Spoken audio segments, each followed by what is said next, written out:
Another great talk on the podcast this week, this time with Jimmy Lee, native New Yorker, great Vietnamese chef. Check out his restaurant, Madame Vo.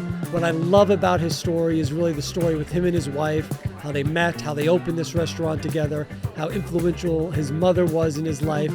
So it's just a great reminder to surround yourself with great people who support you.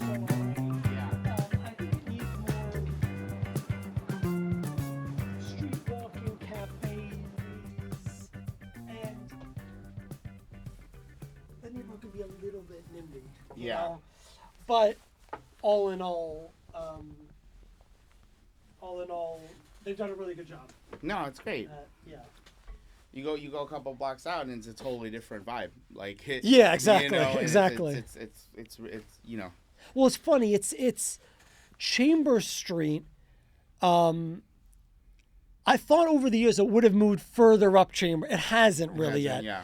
But I think because that corridor, you have BMCC and Stuyvesant, all that traffic, and they're not going to the fancy sushi place, and so you have stuff that's going to cater to that. Shops which is what you have on that block. Yeah, so it's interesting to see that dynamic. But yeah, I spent a lot of time in Roslyn, and it's beautiful out there. I live out in Long Island, further out west, out in Quogue now. Okay.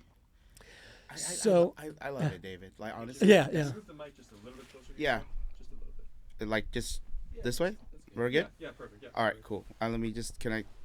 Yeah. More this direction. Okay. Yeah, whatever you're comfortable. Does that feel good? Yeah, that's cool. Okay. Just wanted to. Sounds No, okay? I love Roslyn. It's like I live in my own little bubble. Yeah, Like whatever happens in the city, and I'm like. Yeah. Yeah, I'm just chilling here. Right. You got a backyard and all that. Yeah, we have a yard, Nice. and the main reasons why we moved out there because the schools for the kids. Right. One of the most amazing school districts in New York.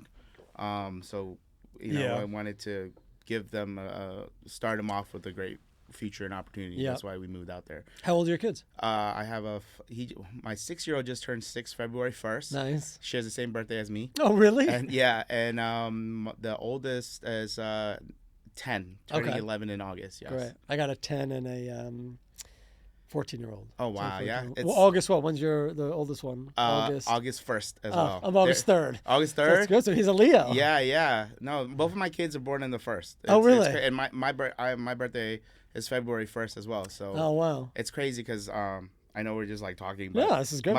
My wife's birthday is 11/28. Okay. So all our birthdays, all the boys combined, adds up to 11/28.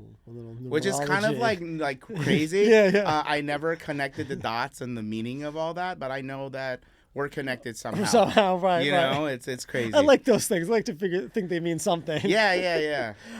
Is it a blessing or a curse having the youngest one on your birthday as well? Yeah, he kind of take my shine. Yeah, I know. Every year it's like, oh, it's not your birthday. I'm like, yeah, right. You know. We're close. So my son we have some interesting stuff. My wife is the June 25th. Then my son is July 25th. I'm August 3rd. So him and I are a week apart, but I still get my birthday. I know. I don't, but unfortunately, but it's fine. I know. You know, I think I'm at that age where it's like, okay, I'm an adult now. Yeah. Just gotta, I don't know. It's true. But it's funny that you're right. It doesn't matter that much. But I like when they make a little bit of something. At the end of the day, I'm like, a little bit of special, right? Recognize something. Yeah, right? I try to play it off cool, but I like being pampered every once in a while. Of course, we all do. Well, this is amazing, man. Jimmy, thank you so much for coming in. Oh, man, I'm so happy to be here. Yeah. This is a vibe, man. This is so cool. I appreciate it. You know, it's an honor to be here. Trust me. You know? Thank you.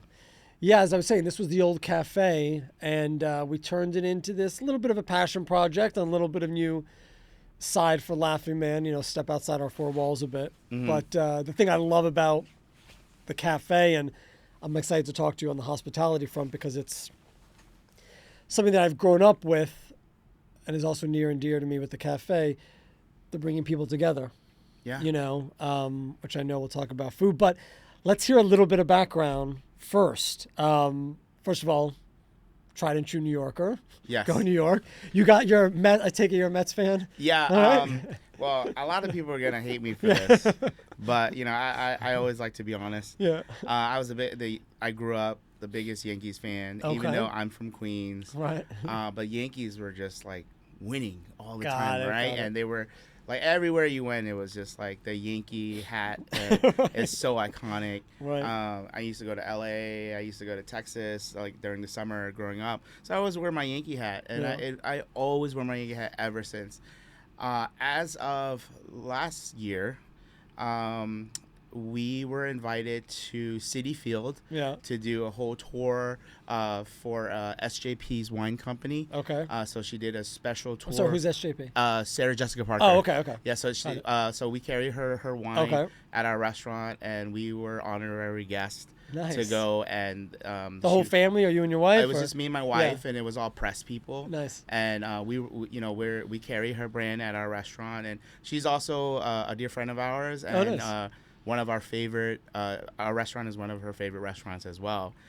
So we go back.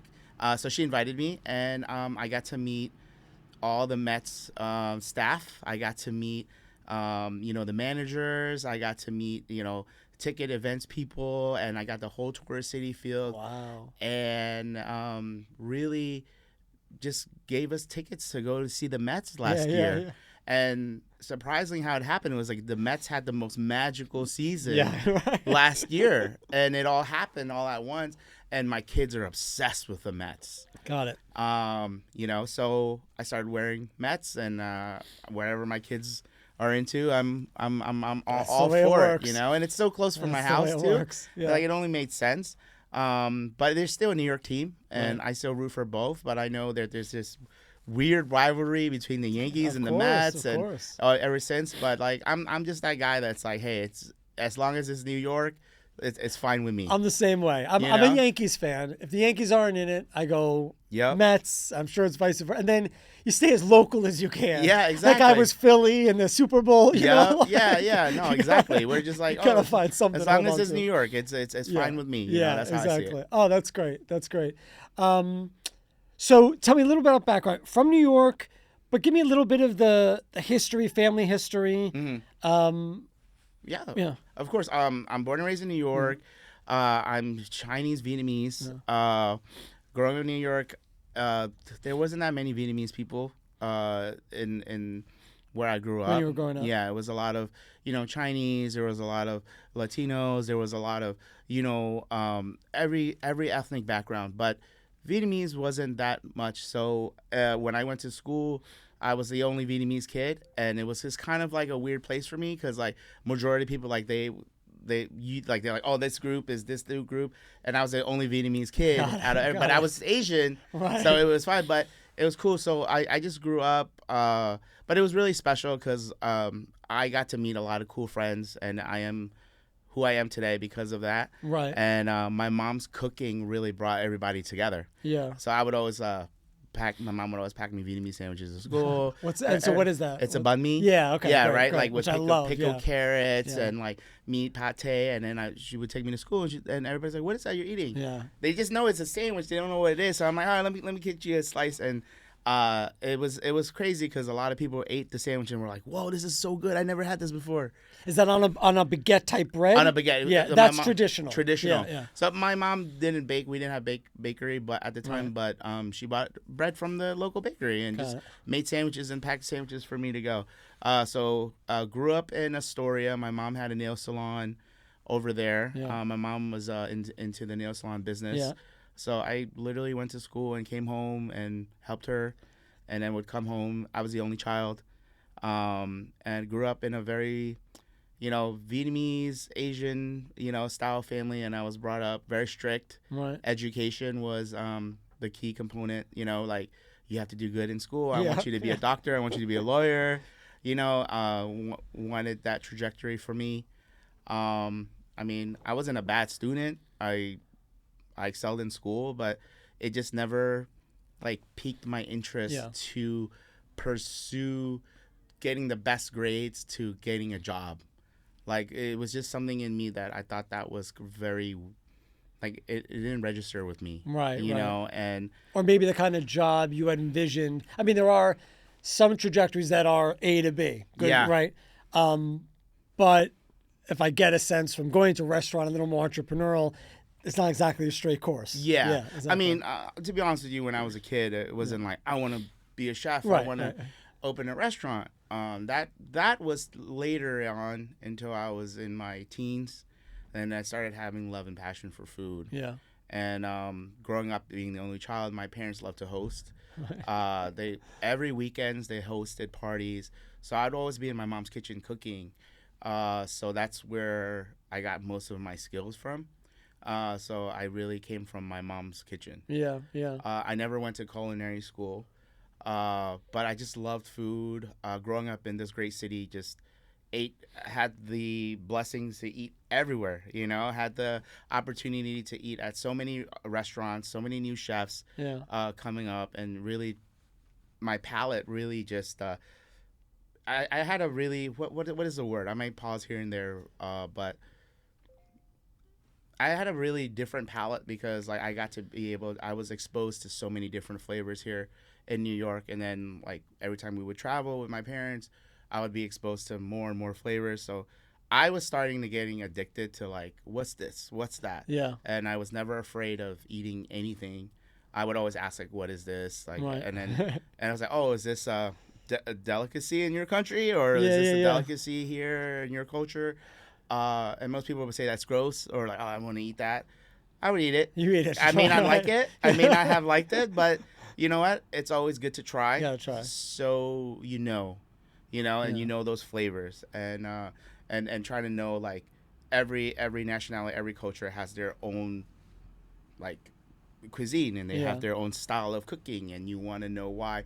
And it's so much rich in history, and there's this like if you just go deep dive into that, it's crazy. Yeah. So I was just obsessed with food. Sorry, I've just been No, it's great. It's great. beaten path. I want to ask you a question. Just take a step back, just on the family end, and tell me if this is a strange question. Your dad's Chinese, your mom is Vietnamese. They met in Chinatown. Yes. You said, culturally, is that an easy thing? I mean, I don't know, from Chinese to Vietnamese couple getting together. Oh yeah. Culturally, is there barriers to overcome, or? I mean, no? today, no. Right, today, but I'm saying back then. But back then, yes. Okay. So my grandfather is Chuzhou Chinese. Okay. So he was very strict. Yeah. He was very old school. He was like telling my dad and all my uncles, which is my dad's brothers, was like, "Oh, your wives have to be Chinese or have to be like Chuzhou, like from like our peoples, right?" Right. So my grandfather in the beginning didn't like my mom. Okay. Because she was Vietnamese. Yeah. Right. And he was very strict. And it worked out in the end because now, God rest his soul, he passed. Yeah. But she ended up being his favorite because my mom was just an incredible cook, and my mom was cooking saves the day again. Cooking saves the day, and my mom was just an incredible human being. Yeah. And really won his love. But in the beginning, it was like she's not Chinese, like she's not one of us. Yeah, that's why I asked. I had a feeling there might have been some history there. Yeah. Yep. And till this day, like I'm just the best of both, I guess. You know. That's great. That's great. So when was the official cooking? So you grew up, you took it in from your mom. Yes. Which is the best way. Yeah. To do it. It goes in naturally. You enjoy it. I mean, what was your career, school, all that before you got into officially restaurants and cooking? What? So officially, I started. So I went to NYU. I went to school. I had I had 2 more years left. I needed to finish. Yeah. And I was just bored. Okay. What were you thinking of? What were you studying at that point? I was going to Stern. I was trying to go into finance. Okay. Wanted to be an investment banker. Was that because of a parental influence? Yeah, sort of thing? parental influence. Yeah. And then also, I thought it was cool at the time. Yeah, okay. But as I went in and I kept, I was pounding it out semester to semester, I just was like, this wasn't for me. Right. I wanted to be out. I wanted to meet people. I wanted to really see the world. I felt like I was just in this classroom and I needed to study and get these good grades, but I felt like the world was moving so fast. Right. I mean, that's just me, So my mom asked me, what do you want to do? If this is, because one thing about me, if I like something, I would excel in it. Yeah. If I didn't, I'm stagnant. I'm just kind of like, okay, let's just roll with the punches. Let's just get this over with. Yeah. So you told her at some told point, her. this is not for me. Yeah. No pushback. Right away, she was Oh, like, just tell me what you want to do. My dad was furious. Oh, really? My dad Okay. was furious. He was like, why would you want to get into the food business? Yeah, It's yeah. the toughest. I came from that because when my dad came here, he was a dishwasher. Yeah. He came here not speaking a word of English, started off as a dishwasher, worked his way up to a chef. So my dad is very talented in the kitchen, and he had to hustle. He did it because he had to, not because he wanted to. Yeah. So my dad. Right, we have the luxury in this Exactly. generation, a little bit more of what do we want to do, not what we have Exactly. to do, but Yeah, which and- is kudos to them. That's, Of course, and they really paved the road for us Yeah. and given me this opportunity that I have today. Yeah. But yeah, my dad was furious, and my mom was always very like, look, if this is, like I was the only child, right? So if you ask, you shall receive, right? Yeah. But it wasn't that easy. But it was just like, hey, like, mom, I kind of want to open up a banh mi shop. Like, Vietnamese sandwich. Your sandwiches were incredible. Like, growing up, all my friends loved it. And it's crazy because, like, my friends aren't Vietnamese. They're not Asian. They're non-Asians. Well, they're good And sandwiches. yeah, There used to be a great place down the block here, closed many years ago, but it was a banh mi shop that was amazing. Amazing, Yeah. right? And so I was like, Mom, I want to open up a banh mi shop. I think that's where I want to start. So push comes to shove. My parents started a banh mi business for me in Paris. Oh, It's wow. called Paris Sandwich. It Yeah. was in Chinatown. Okay. So we opened on Mott Street. Yeah. We were there for about 10 years. And, did really well. Yeah. We were the best. We baked our own bread.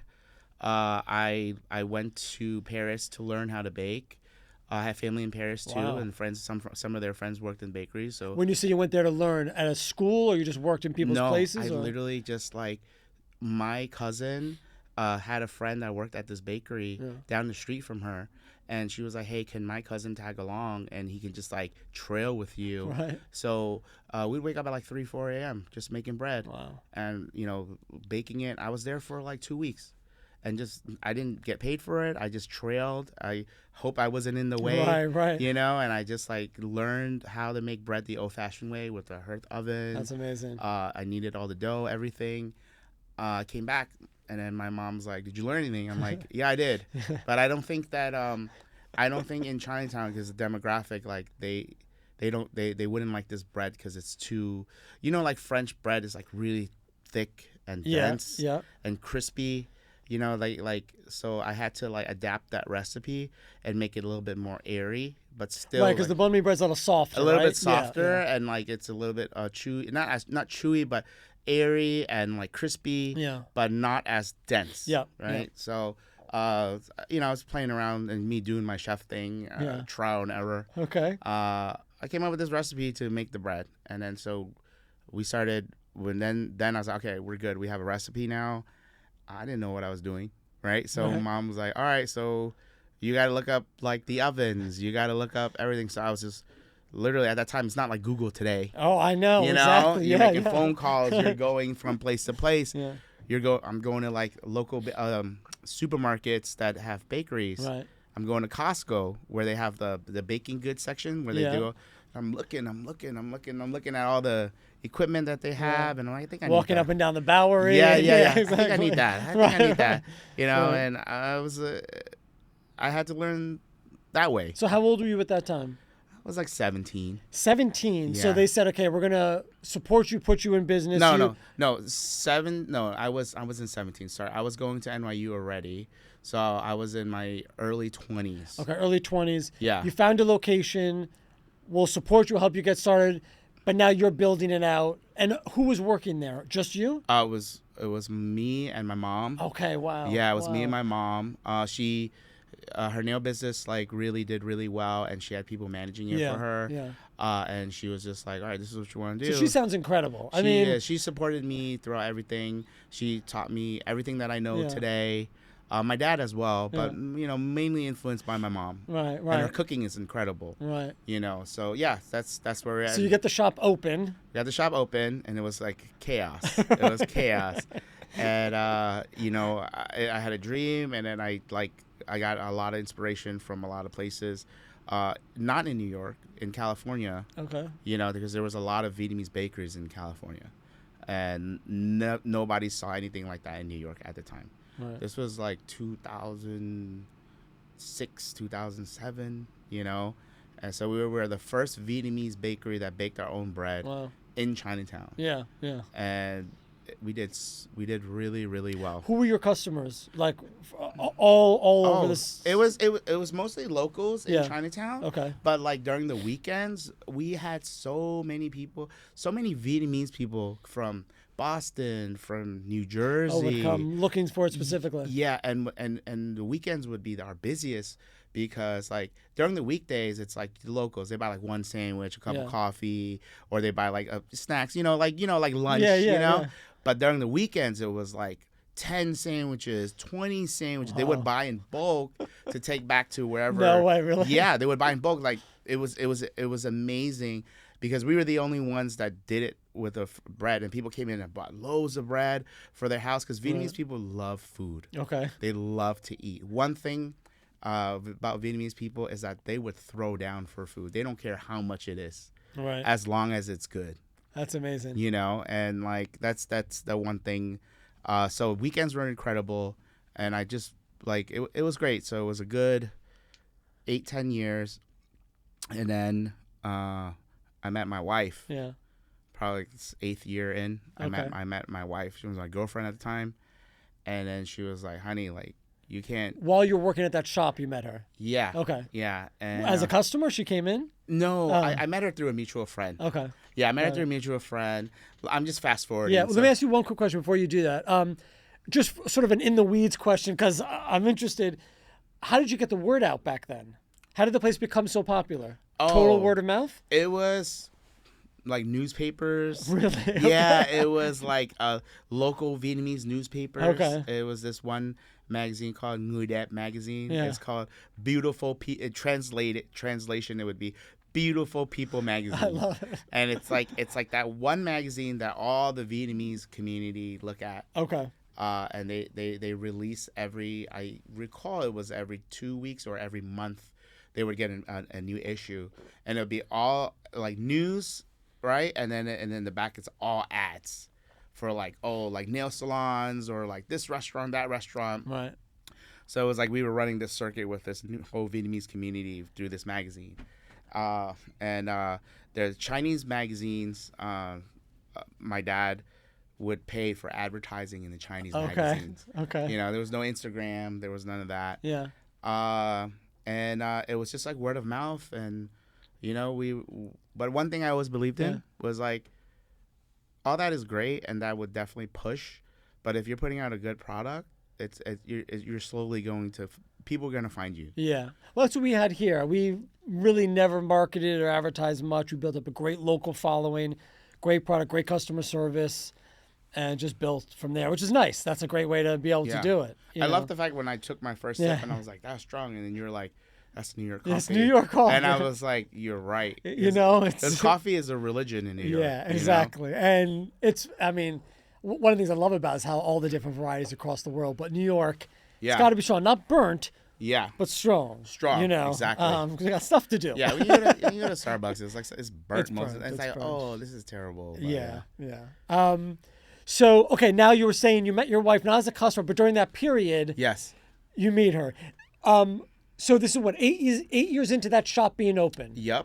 And did you think about opening other ones or? We did. Okay. But then it was just like, times change. Yeah. Like in the very beginning, we did very, very well. Yeah. The first 5-6 years, we did exceptionally well. And then it was just a slow decline. Yeah. And that was due to the area. That was Mott and what? What was it was Mott between Hester and Canal. Yeah. Okay. And like times, like, neighborhoods change over time. People move out. There's all this stuff. So the neighborhood just kind of changed, and it just got really different. And the also like the pricing because we did business in Chinatown, we couldn't charge more because the demographic over there was very used to that, and I get it, right? Right.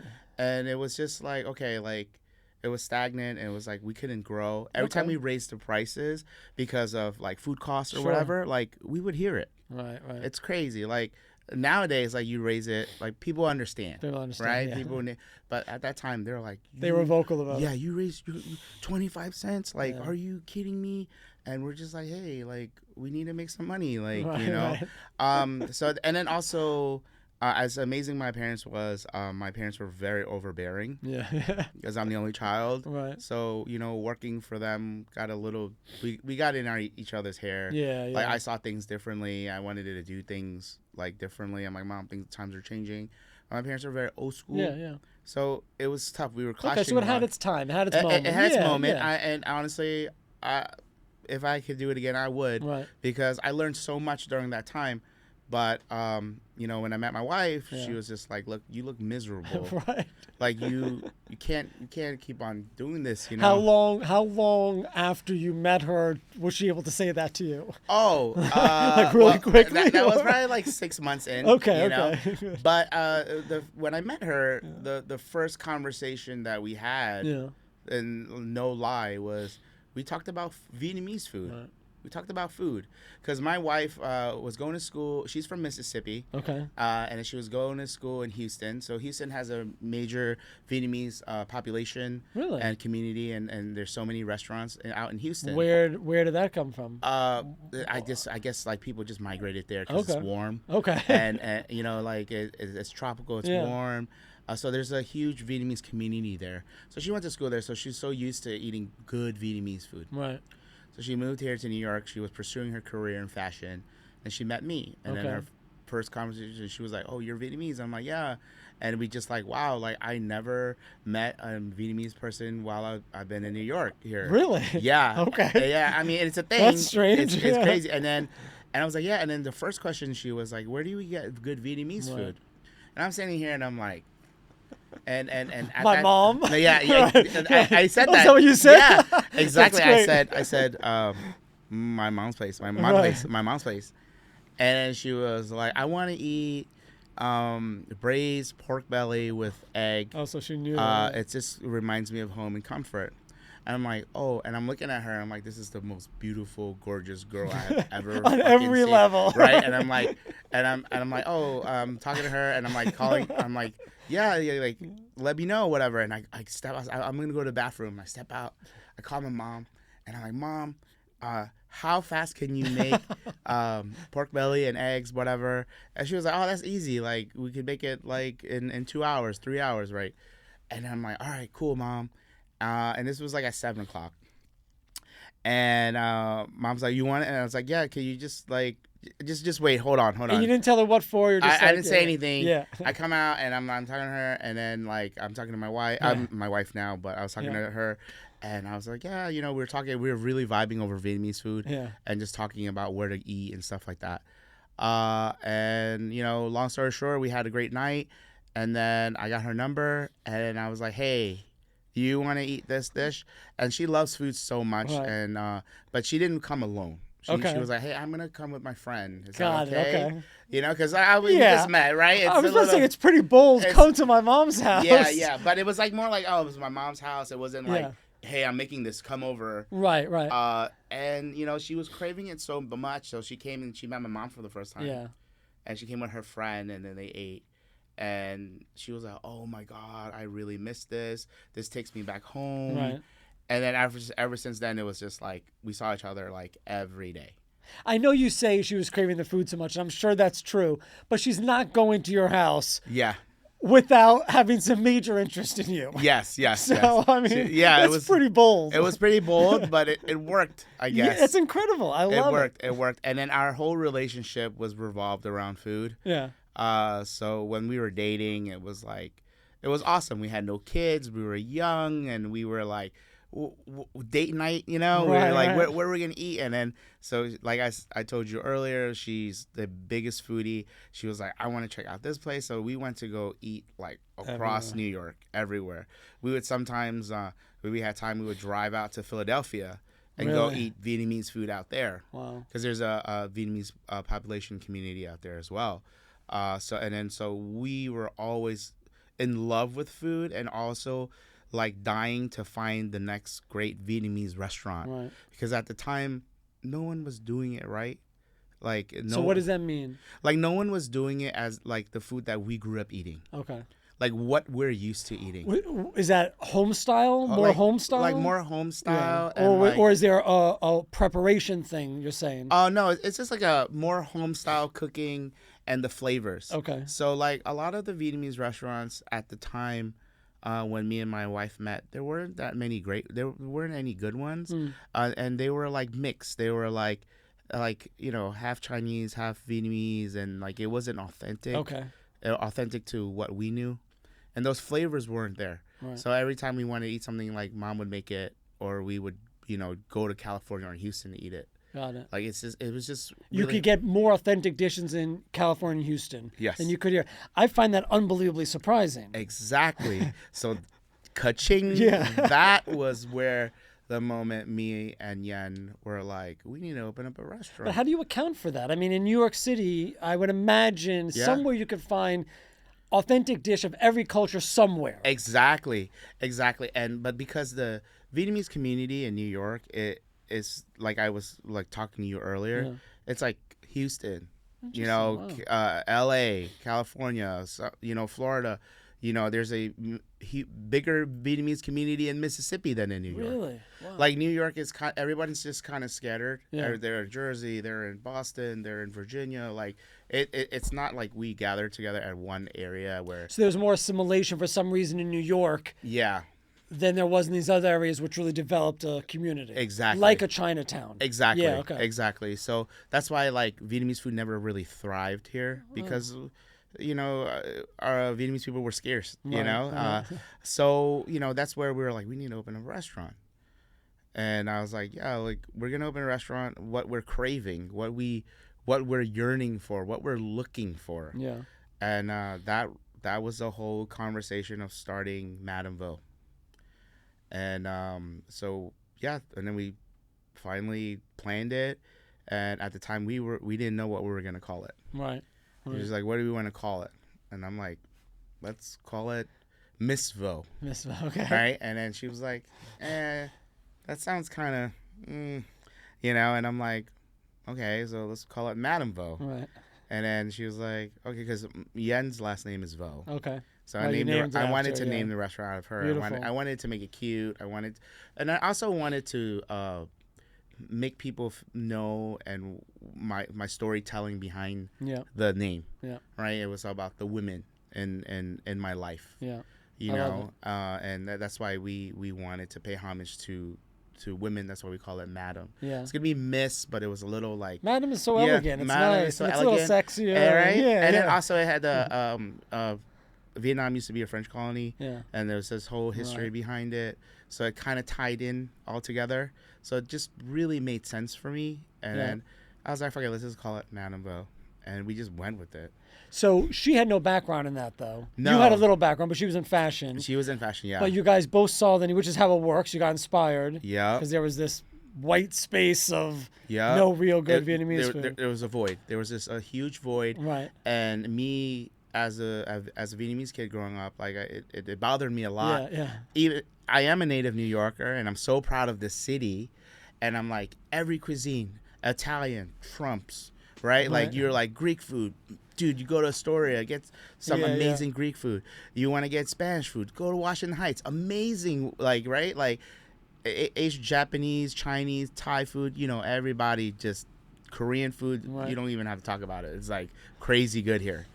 What's up with Vietnamese food? Yeah. So I'm only because I'm sort of in the restaurant business, as it were. Although it's interesting, we do coffee and pastries. That's really our core business. We moved into a bigger spot, and in New York, you got to obviously pay for the rent. You got more so food is the natural thing. I grew up in the restaurant business with my parents. They had 2 places in Soho and been in the coffee business for years. But as I was saying to you before, food is not really my passion. I love the coming together over food. I love the romance and the history over food.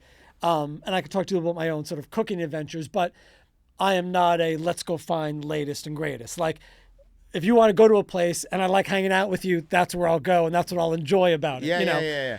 But all that to say is we tried a couple of times with the food component, but because it's not in my heart, I don't have the passion for it. I understand. So I like the inside baseball stuff of it. So you're about to start a restaurant in what is probably the hardest market to start a restaurant Yeah. in. Yep. It's daunting. Yeah. Tell me a little bit about, the beginning stages, I like to hear the stories of how it got started. So, we were kids starting. Yeah. I mean, I still consider myself as a kid. We were kids starting. We were young. So when we signed the lease, me and Yen were planning our wedding at the same time. Right. Okay. So we didn't have So that you much. had to do it all at once. Everything at once, because we were like, okay, we locked in a date. This is our wedding date. Right. You didn't have kids yet, or you did? We had Benjamin already. Okay. Benjamin was like 2 years old. Got it. Okay. And then we were like, okay. And at that time, it's just like, okay, I'm about to get married. Yeah. I have a son now. Yeah. I need to do something on my own, right? And then we found this lease. We were looking for a restaurant for a while, but I walked through the East Village. Did you know you wanted East Village, or I didn't. you were just walking the city? I was just walking the city. Yeah. I was just stressed out. Right. And I just finished working out at the gym because, I'm about getting ready. About to get married. Need to fit in this tux. And we're just walking, and then I just stumbled upon our restaurant today, and it said for rent by owner. And I'm looking, it used to be an old sushi place. And I'm like, wow, this. So I'm standing in front of it for like 20 minutes, right? And I'm like, okay, I wonder what the rent is. I wonder what, all these questions. It's just a number, the owner's number. I call the owner. I'm like, hey, I'm really interested in your spot. I'm standing in front of it. Can I schedule a tour? He's like, yeah, I'll see you tomorrow. Okay. All right, cool. So I go in the next day. I look at it. And I walk in, and my wife's working. She had a full-time job. She was working for this sunglasses company called Elasteva. Okay. And she doesn't know anything about this. And I'm like, all right, cool. But she knows you're looking, though. She knows I'm looking, yeah, but she doesn't know she knew that I was there, but she doesn't know. But she knows you guys are committed to this plan. You're on the same page. We're on the same plan, but we restaurant. never discussed where. Got it. Okay. And I'm like, I'm gonna see this place tomorrow. And she's like, yeah, cool, whatever. So I go see his place. And I ask him, how much is rent? He tells me. And then I'm just standing there. I'm looking at, I'm doing the whole tour. And then something in my gut told me yo, this is it. Been looking for 2 years. Right. We had brokers scouring the city. And I was like, okay, it's a little high. But so I was like, okay, can we talk? So I just literally negotiated with him. And he was like, okay, let's touch base tomorrow. Yeah. You obviously like the space. So he comes to my sandwich shop the next day. Okay. He comes in and he's like, oh, the owner is Chinese. And he's like, oh, so you're already in the restaurant business. You're already established. So it definitely looked good. And I negotiated with him, and he's like, okay, done, let's do it. He's like, security deposit, whatever. How faster soon, than you thought, yeah. or were you ready to go? Yeah, I was ready to go. Okay. And he's like, okay, I'll draft up this lease. Nice. Do you have an attorney? Right. How soon you can get the security deposit for me? And it was the ease. The way that it went down, it was just so easy. Because now it's I need a background check. I need a credit check. I need all this shit. Yeah. But the way that whole transaction transpired, it was it was meant to be. That's awesome. He met me. He really liked me. He met my father. And he was really impressed with what we were doing, and it was so easy. It felt like talking to your uncle. It's like, hey, uncle, I really like this space. He's like, okay, it's yours. It was wow. Has he proved to be a good landlord since then? He's been amazing. Okay. I mean, a little difficult. During COVID, he was I guess during COVID, nobody knew how to act. Right. Everybody was just I just want my money, and it was just we had a little falling out during COVID, and then later we squared it up. All right. And he has been an amazing landlord. Doesn't That's bother great. me. That's great. Every time there's an issue, he's there, and he understands that I bring value to his building, and so there's a mutual relationship there. So it's been great. So we signed the lease, and I tell my wife, I'm like, hey, I just signed the lease, and she was like, what the fuck? She was like, are you fucking kidding me? She was like, over the phone, like screaming at me, like, "Do you know that we're getting married? Do you know, like, where are you getting this fucking money from?" Like, she's like the responsible one, right? And I'm like reckless. I'm like, "I want it. I don't give a shit. We'll figure it but out." sometimes you got to pull the trigger. I mean, And I was like, "We'll figure it out." Yeah. She's like, "You figure that shit out. I'm getting ready for my wedding." I love it. You know, and then I think that's like the business plan restaurant mantra. Like, we'll figure it out. yeah, That's all I know. and you know, we were kids, and you know, it was a risk, definitely a Yeah. risk, just like any entrepreneur, any business. But I don't you want to say take. she knew. She knew. She knew. I mean, Yeah, but she didn't know that it was gonna be so fast. You right. know, like you said it'd been 2 years though. No, we were looking for 2 years, but then like we That's a were long time. obviously the wedding. You know, Right, I you, think- you got get a it. budget, right? Yeah, So like, yeah. you're, oh, this is my budget for my Yeah. wedding. Let's say like 200,000, Right. 300. You know, that budget always goes up, Right. right? So like we were knee deep in this wedding planning. Got it. And my wife was just, and then also just thinking about it, like, poor girl, it was like wedding and opening the business at For the sure. same time. For sure, I get it. You know what I mean? So it was just like really crazy for her. And you know, I'm a New Yorker, so I was just like, all right, let's do it. My wife's Right. more, she's like, she needs it like planned. She needs Right. like, you know, I'm just like, let's do it. Well, that's why you probably make a good team. Yeah, because yeah. She can make sure the T's crossed. I's Yeah, dotted. she's really organized. Yeah. She's everything's in line, and I'm just like the creative. I'm just like really like, let's do this, let's do that.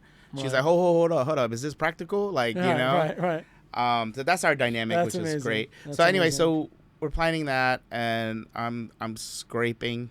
I talk about it in my book as Yeah, well, Yeah. and I'm like COD, like not COD, but I was like literally telling my contractor, I'm like, hey, I'll pay you in 30 days, pay you in, Of course. pay you in, you know, I'm literally hustling with these Yeah. guys, and it's not that I'm gonna pay you. It Yeah. wasn't. It's just I didn't have the money. Of course, cash You flow know, is so I'm like everything. fiddling. All right, I'm gonna pay this vendor, okay, and then I was like going over the calculation. Okay, we're gonna, after our wedding, we're gonna get X amount of dollars, but little did I know I was 50 grand in the hole after my wedding. Yeah. You know, so you know, I was just like, didn't want to ask my parents. I didn't want to ask them like, hey, can I get 50K? Because Right. I didn't want to hear the end of it with them. Sure. So I literally took a loan. Okay. I had to. I was younger. My credit wasn't as great, so it was like $20,000, $10,000. This bank gave me $5,000. Thank God I paid all of it off. Yeah. But that's how I had to do it. And then I was, whatever money I had, I was just playing. And then I opened Yeah. the restaurant in the hole already. Before the restaurant even opened, I was in the hole. And then we were like, we got to get these doors open, right? We just need to generate some kind of revenue just to pay off our contractor and pay off like rent and stuff. So we opened, not knowing. Yen quit her job, Right. right? She To come work. she's like, How this- many employees did you have to start? So it was me and me and Yen, 2 servers, and I have my sous chef that's still with us today, Okay. and I had a meat prep guy. So that was it. Where do you think, what I love about the story, and you know, you probably try to teach your kids the same thing. You're going to come across all sorts of challenges, right? Yeah. You know, you try to teach your kids all sorts of things. You just hope they end up with a certain level of grit, Yeah. right? So where does that come from in you? Is that just, you know, necessity is the mother of invention sort of thing? Like the need is there, you have the family, or your work ethic? Where did that come from? The ability to deal with all this, keep moving forward, not get flustered. How do you account for that? I mean, it's not easy. It was definitely really hard because at the time, like, anything could have happened, Yeah. right? We didn't know what was gonna happen. It was very risky. It was very dangerous. Looking back, like, I wouldn't advise my kids to do what I did. You can't, yeah. You know yeah. what I mean? But I was just in a position where I couldn't lose. Right. We made it all the way to this point, and it's like, I'm gonna have to make this happen, because if there's really no other way. Like, unless I fold and then everything is done, and then Right. we wouldn't be where we are today. Yeah. I You fought. got to make it happen. You I got to fought fight. David. Yeah. I fought yeah. David. yeah. We opened and closed. She was busting tables. She was hosting. Yeah. Okay, I was in the kitchen, like opening and close with my sous chef, and then we were slowly hiring people, and and just like slowly building.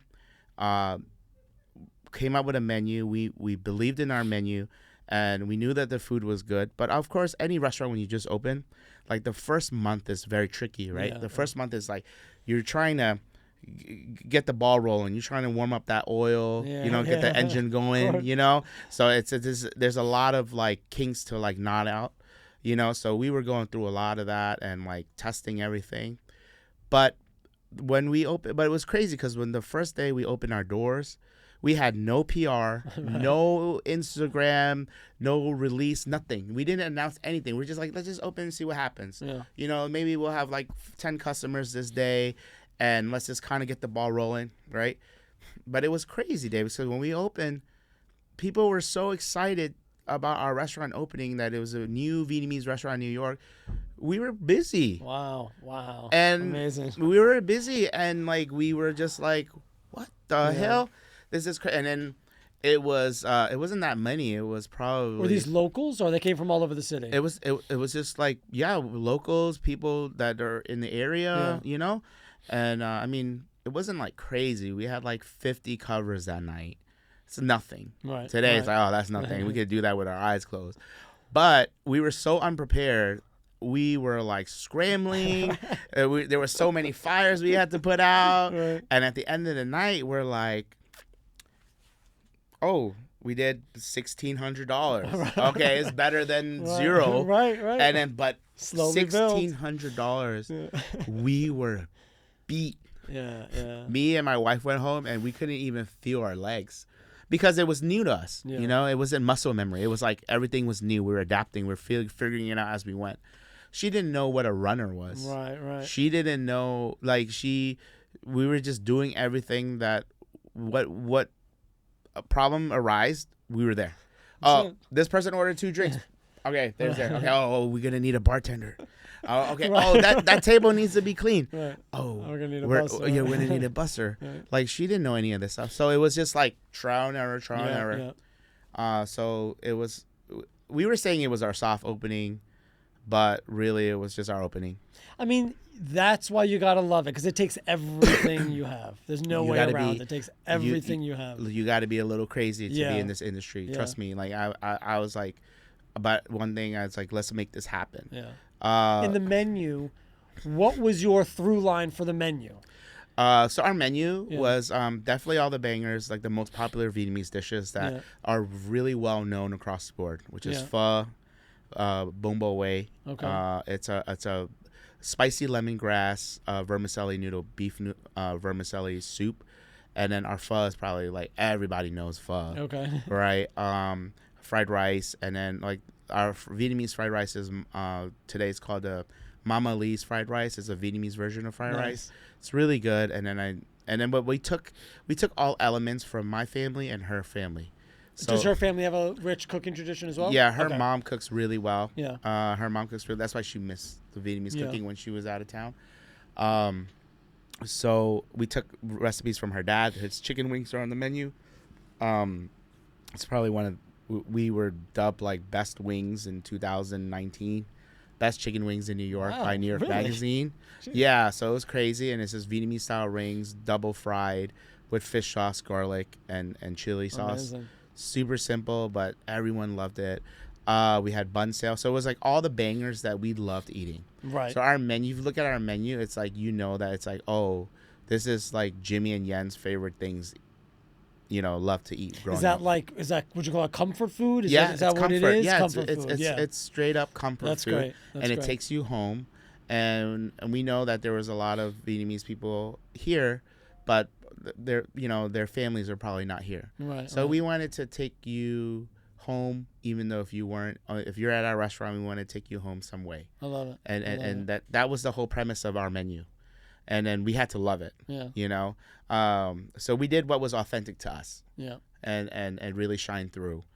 Yeah. How do you approach? So one of the things I love about the cafe, and a topic I love is hospitality. I think no matter what business you're in the hospitality business. Exactly. And I think it gives you lessons on how to live life and have any interaction, right? So when you think about hospitality in your restaurant, how do you approach it? What's your philosophy? How do you guys think about that? Yeah, I mean, that's a really great question. We love hospitality because like my family is very hospitable. So my dad was always like he was a very social guy growing up, and he loved throwing parties. He was always the life of the party. And like we always hosted parties at home, and it was always like my dad always told me like don't take from people, give to people. Yeah, beautiful. You know, he was like don't like when you take from people, it says you're less of a person. But if you're able to provide and give people, that means like you're like you have a good heart and like sounds really bad when you translate into English, but it's just like you're in a better place. Yeah, yeah. You know what I mean? It's not that we're better than people, but it's just like you're in a better place to provide for people. Yes, right? yes. So in Chinese, it sounds way better than that. But what's the phrase in Chinese? It's I'd rather not say. Okay. But my dad was always like very giving. Yeah. Every time people come, hey, drink. Right. Like he would offer them his best brandy, his best cognac. Yeah. And he and like every time we knew people were coming, it was like he always wanted to impress people. Right. And it's because it was the kindness of his heart, and he just loved sharing food. So in hospitality at our restaurant is the same way. I tell my staff. Because my staff is a reflection of us, me and Yan. Yeah. And we always tell people, and as tacky as it may sound, it's like when people come in these doors and come through our restaurant, it's like they're coming into our home. And we want to be as gracious and kind and just like really give them good vibes. Yeah. We want them to leave and say, man, I had a good time here. Or like, man, that meal was incredible. Oh, the staff was so nice and pleasant. Because like outside of the restaurant, what we don't control, we don't know. It's hard out here, Me driving here today, like I had some people already that had a really bad day and like taking it out on me. It sucked. So we wanted to capture that, and it's all about evoking emotion at our restaurant. If it's not triggered by our food, then it's triggered by our service, our staff. You're not always gonna have a good day. We're human. We're gonna wake up and we're gonna be happy today. Tomorrow we're not gonna be happy. We get it. But when you come in our restaurant, we want to give people like they're safe and that sense of happy and joy, and like we want to make sure that stays on. No matter if I was in a position to be more one day.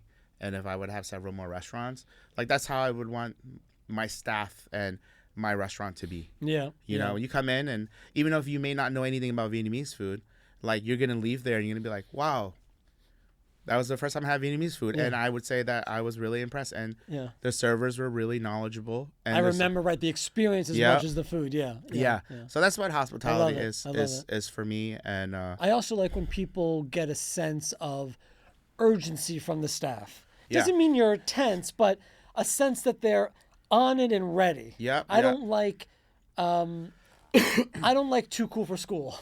Oh yeah. That's that. You know I what get I mean? it. Yeah. Like, And it's like, oh, you don't know about this? No, we're not like that. Yeah. I mean, across the board, I have built a really great team.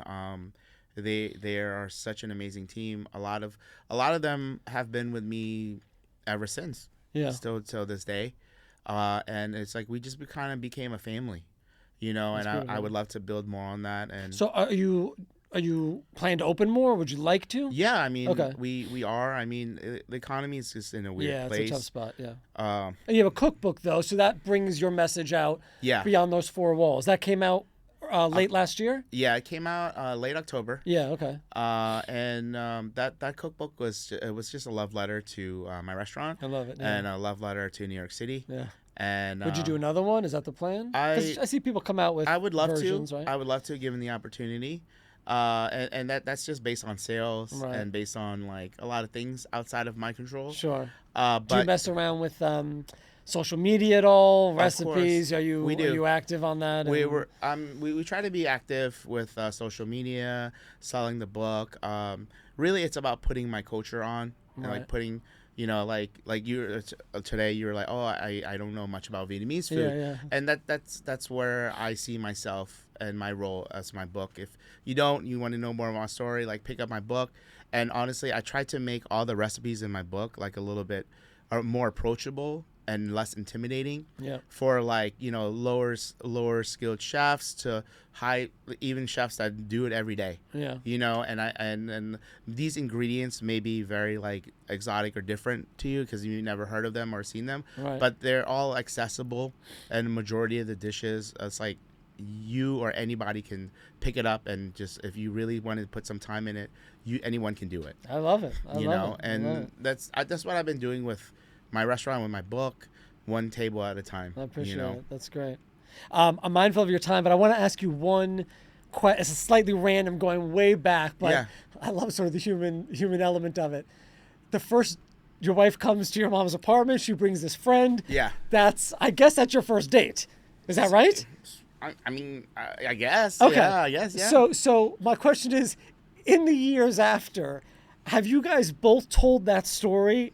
And I'm wondering, do you guys have two different views of how that night went? Yes. I tell the story how it is. Yeah. She doesn't like to tell the story because she always says, oh, this makes me look bad. Right. I'm such a fat ass. I can't believe I went to this guy's house for food, you know? Oh, I get it. So she's not really proud of it, but honestly, looking back, like, I thought it was just really cute. That's amazing. You I think know? it's amazing. Yeah. It's great. Jimmy, this has been incredible. I love your story. Thank you. I don't know what's harder than opening a restaurant in New York. Fucking tough, So man. I wish you all the best.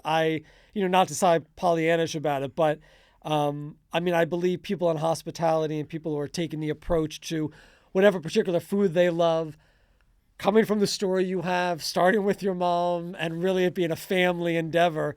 I think somebody goes out for a night and they can really touch something really special, which I think can feed into the rest of their day and life. And so I think it's great. I love what you're doing. And I wish you all the best, and I appreciate all the time Oh my God, you David. gave us. Thank you so much for Thanks, having me. man. Of course. Thank you. Thank you.